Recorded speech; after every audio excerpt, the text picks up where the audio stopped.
जय माँ जगदम्बे काली के मेरे प्रिय साधकों एवं मित्रों, स्वागत है आपका मेरे इस यूट्यूब चैनल दुर्लभ विद्याएँ में। माँ भगवती भवानी आदि शक्ति जगदम्बा आप सभी का कल्याण करे। मित्रों, आज मैं आप लोगों के मध्य जिस विषय के बारे में बताने वाला हूँ वे विषय बहुत ही ज़्यादा महत्वपूर्ण है। और सर्वप्रथम मैं आप लोगों को एक वास्तविक घटना के विषय में बताता हूँ जो मेरे ही शिष्य के साथ घटित हुई थी। जब वो मेरे शिष्य नहीं बने थे, जब उन्होंने मुझसे दीक्षा ग्रहण नहीं की थी, ये घटना तब की है। ठीक है, तो बात ऐसी है कि अपने एनिवर्सरी वाले दिन गोवा में उन्होंने अपना एक घर खरीदा था जो कि बहुत सुंदर और आलीशान भी था दिखने में, और सब कुछ उनके जीवन में बहुत ही अच्छा चल रहा था। फिर जैसे ही कुछ महीने बीते तो उनके घरों में अजीबोगरीब चीज़ें घटित होने लगी। जैसे वो और उनकी पत्नी वो और उनके मिसेस जब भी रात्रि में सोते थे तो उनके टेरेस पे यानी छत पे धम धम की आवाज़ें सुनाई देती थी। ऐसा प्रतीत होता था जैसे कोई वज़नदार सामान छत पे गिरा रहा हो, और ऐसी घटना हर दिन रात्रि में होती थी।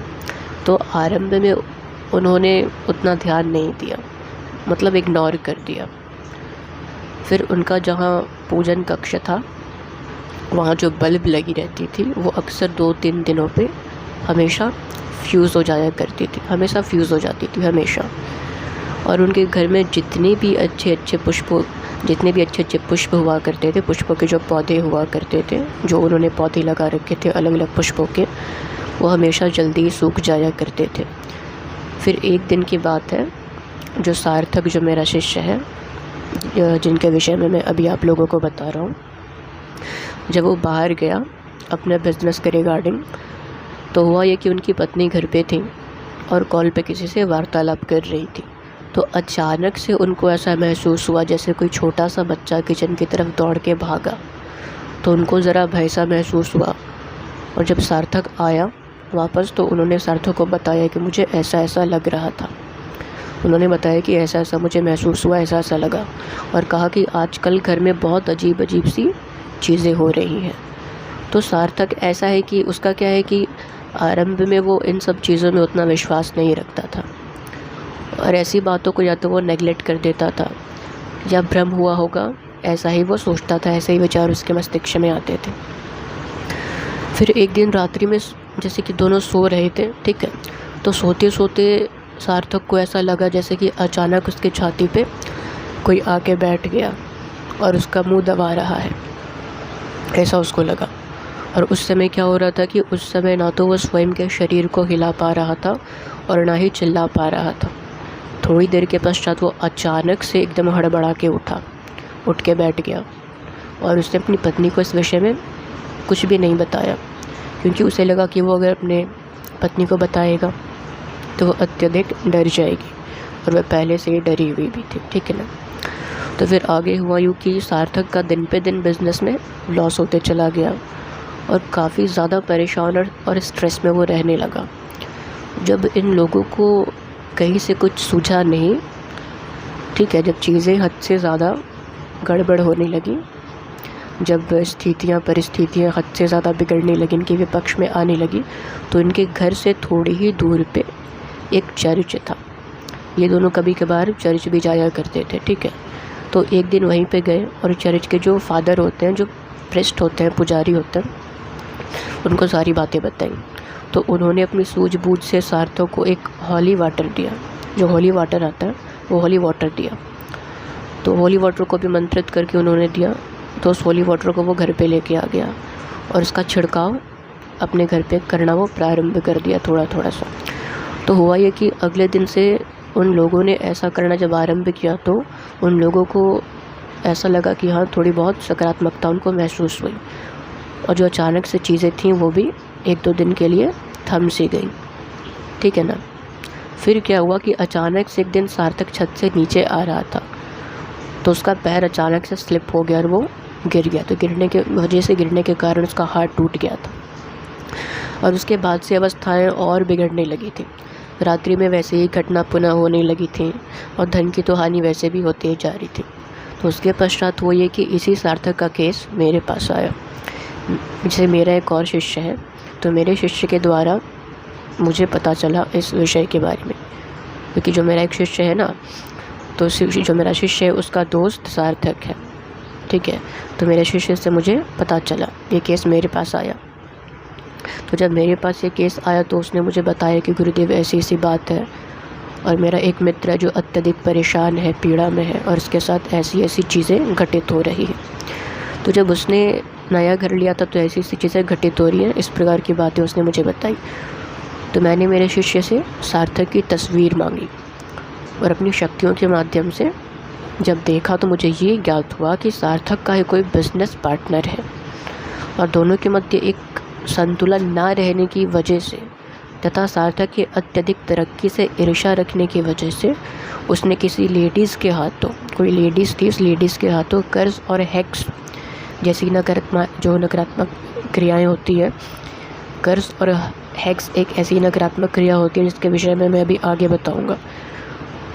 तो वो जो सार्थक का बिजनेस पार्टनर था, तो उस बिजनेस पार्टनर ने किया ये था कि किसी लेडीज़ के हाथों कर्ज और हैक्स जैसी नकारात्मक क्रियाएं करवाई थी, जिससे सार्थक का सब कुछ बर्बाद हो जाए और अंत में थक हार के ये सामने जाकर उसी के सामने जाके झुके। तो इस उद्देश्य की पूर्ति के लिए उसके किसी बिजनेस पार्टनर ने इस प्रकार की क्रिया किसी लेडीज़ के हाथों करवा दी थी, ठीक है।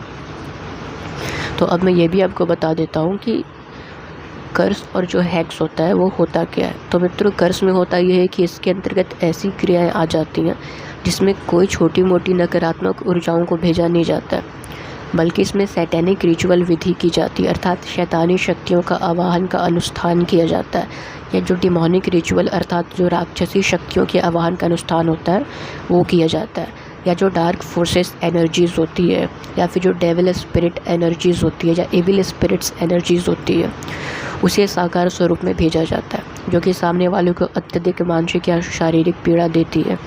साथ ही नकारात्मक जो ऊर्जाएं होती हैं, तो नकारात्मक ऊर्जाएं सामने वाले को पोजेस करती हैं, ठीक है, पोजेस करती हैं, उसे सपने के माध्यम से नुकसान पहुंचाने का प्रयास करती हैं। साथ ही उसके तरक्की के मार्ग भी अवरुद्ध करती हैं और भय का भी संचार करती है, ठीक है। और अक्सर जो कर्ज के अंतर्गत की जो क्रियाएं होती हैं वो दीर्घकाल तक प्रभावी रहती हैं, यह भी याद रखिएगा। रही बात हैक्स की, तो जो हैक्स के अंतर्गत की जो क्रियाएं होती हैं उनमें भिन्न भिन्न प्रकार के काले जादू जो होते हैं, काले जादू की क्रियाओं का समावेश होता है सामने वाले को नुकसान पहुंचाने के लिए।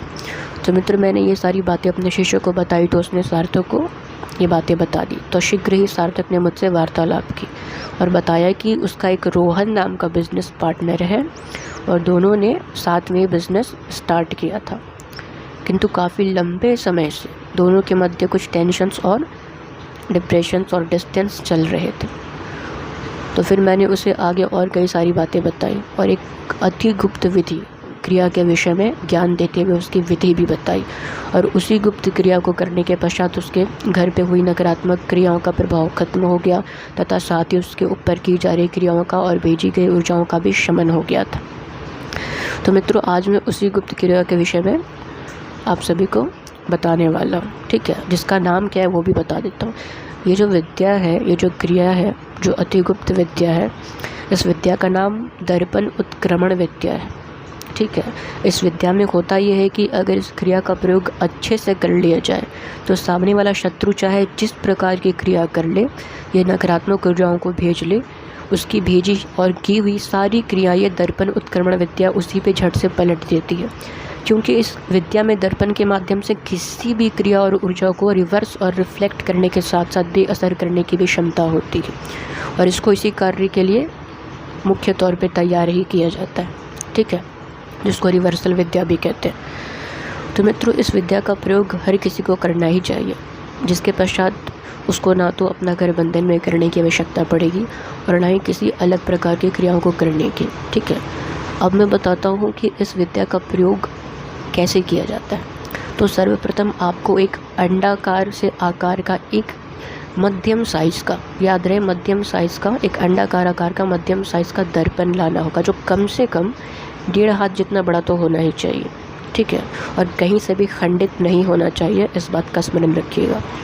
इस क्रिया को करने का जो समय काल है वो कृष्ण पक्ष में है, जब चंद्रमा की कलाएं घटते रहती है, तो उसी कृष्ण पक्ष में इस क्रिया को किया जाता है। तो कृष्ण पक्ष जैसे ही आरंभ होगा तो आपको कृष्ण पक्ष के पहले हफ्ते बीत जाने के पश्चात जो मंगलवार आएगा उसी दिन सुबह में 12 बजे तक आपको दर्पण ले आना है और साथ ही एक ब्लैक कलर का मार्कर भी लेके आना है। फिर जैसे सूर्य अस्त हो जाएगा तो 8 बजे के आसपास आपको या तो घर के बाहर जाना होगा या फिर अगर आपके घर में छत है, टेरेस है, तो आप टेरेस पे जाएंगे और साथ में दर्पण मारकर और किसी डब्बे में सफ़ेद नमक लेके जाएंगे और ठीक चंद्रमा के नीचे आपको बैठ जाना है और उसी दिशा में बैठना है जिस दिशा में चंद्रमा दिख रहा होगा। उसके पश्चात ब्लैक मार्कर से आपको दर्पण के पीछे वाले हिस्से में, ठीक है, दर्पण के पीछे जो अल्फाज मैं बता रहा हूँ वो अल्फाज आपको लिखने हैं जो इस प्रकार से हैं, जो आपके स्क्रीन पे भी शो भी हो रहे होंगे। तो ये अल्फाज आपको लिखने हैं। ये अल्फाज मैंने हिंदी में लिखे हैं ताकि आप अच्छे से इसको लिख सकें, ठीक है। इसको इस प्रकार से लिखना है: inside and out, front end back, bounce and banish, never come back, ठीक है। ये अल्फाज आपको लिखने हैं। ये अल्फाज लिखने के पश्चात आपको फ़र्श पे सफ़ेद नमक से एक बड़ी सी गोलाकार सी सर्कल बनानी है। एक आप सर्कल बनाएंगे, गोल सी सर्कल, और इतनी बड़ी सर्कल होनी चाहिए कि उसमें अच्छे से दर्पण रखा जा सके और उसका कोई भी हिस्सा सर्कल से बाहर ना दिखे। इस बात का स्मरण रखिएगा। उसके पश्चात आपको सर्कल में दर्पण को रखना है और उस तरफ से रखना है जिस तरफ से दर्पण में आप अपना मुख देखते हैं, उसी तरफ से आपको रखना है अच्छे से। और फिर आपको 51 बार इस अल्फाज को लगातार बोलना है जो इस प्रकार से है और जो अभी आपके स्क्रीन पे शो हो रहे होंगे। ये भी मैंने हिंदी में लिखा है ताकि आप अच्छे से उसको लिख सकें, ताकि आपसे कोई त्रुटि ना हो, तभी ये काम करेगा। तो मतलब आपको ये जो अल्फाज हैं ये बोलना है। पहले वाला अल्फाज जो मैंने बताया था वो तो आपको दर्पण के पीछे लिखना था, और ये अल्फाज जो है जो मैंने हिंदी में लिखे हैं अभी जो आपके स्क्रीन पे भी शो हो रहे होंगे, इसी अल्फाज को आपको 51 बार बोलना है। 51 बार, ठीक है। ये एक मंत्र है, ठीक है ना, बहुत ही ज़्यादा प्रभावकारी मंत्र है और ये इस रिचुअल के अंतर्गत ये मंत्र आता है, ठीक है। जो उत्क्रमण दर्पण विद्या है, ये उत्क्रमण दर्पण विद्या का ही स्पेल का ये प्रभावकारी सिद्ध मंत्र है, किंतु मैंने इसको हिंदी में लिख दिया है ताकि आप इसको अच्छे से बोल सकें। तो आप इस प्रकार से इसको बोलेंगे: as the moon reflects the light of the sun, this mirror reflects the evil that's around lady of the night, help me reverse the spell to all foul energies, I bid farewell.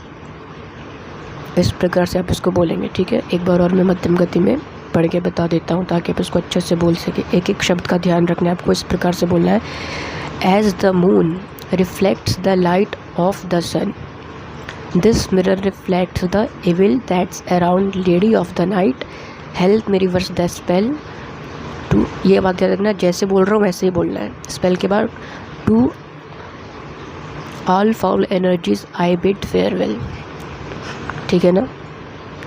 इस चीज़ को इसी तरीके से आप बोलेंगे। अगर यहाँ पे समझ में कहीं नहीं आएगा तो आप कमेंट बॉक्स में पूछिएगा, मैं बता दूंगा, ठीक है। तो इस प्रकार से उसको बोलना है। एक बार फिर से मैं पढ़ के बता देता हूँ ताकि आपको एक एक शब्द अच्छे से समझ में आ जाए। मैं धीरे धीरे बोल रहा हूँ, उच्चारण आप इसी प्रकार से करना, इसलिए मैंने हिंदी में लिखा है ताकि आपको समझ में अच्छे से आप बोल सकें, उच्चारण सही से कर सकें, इसलिए मैंने इसको हिंदी में कन्वर्ट कर दिया। आप इस प्रकार से उसको बोलना: as the moon reflects the light of the sun, this mirror reflects the evil that's around lady of the night, help me reverse the spell to all foul energies, I bid farewell। ठीक है, ये बात समझ में यहाँ तक आ गई। तो आप इसको 51 बार इस प्रकार से बोलेंगे और 51 बार बोलने के पश्चात अंत में एक फूंक लगानी है दर्पण के शीशे पे, ठीक है। और वहाँ जब फूंक आप लगा लेंगे तो वहाँ से शांति से अच्छे से दर्पण को लेके उठ जाना है और घर में आके आपको उस दर्पण को उस कक्ष में दीवार पे लगा देनी है जिस कक्ष में आपके घर का मुख्य द्वार होगा। जिस कक्ष में आपके घर का मुख्य द्वार हो, ठीक है ना, उसी कक्ष में आपको इस दर्पण को दीवार पे अच्छे से लगा देनी है। और स्मरण रहे, घर का मुख्य द्वार जिस दिशा में होगा आपको उसी दिशा में दर्पण को दीवार पे लगानी है, उसी कक्ष में। और रात्रि काल के लिए दर्पण को किसी कपड़े से ढक देना है। और प्रातः काल आप अच्छे से स्नान करके अपना दैनिक पूजन करके और उस दर्पण पे से कपड़े को हटा लेंगे, ठीक है ना। और एक सबसे महत्वपूर्ण बात का ध्यान ये रखना है कि उस दर्पण को आप अपना चेहरा देखने के लिए या स्वयं को निहारने के लिए कभी भी इसका प्रयोग नहीं करेंगे और ना ही अन्य घर के कोई सदस्य करेंगे, ठीक है। इस बात का खास तौर पे आपको ध्यान रखना है।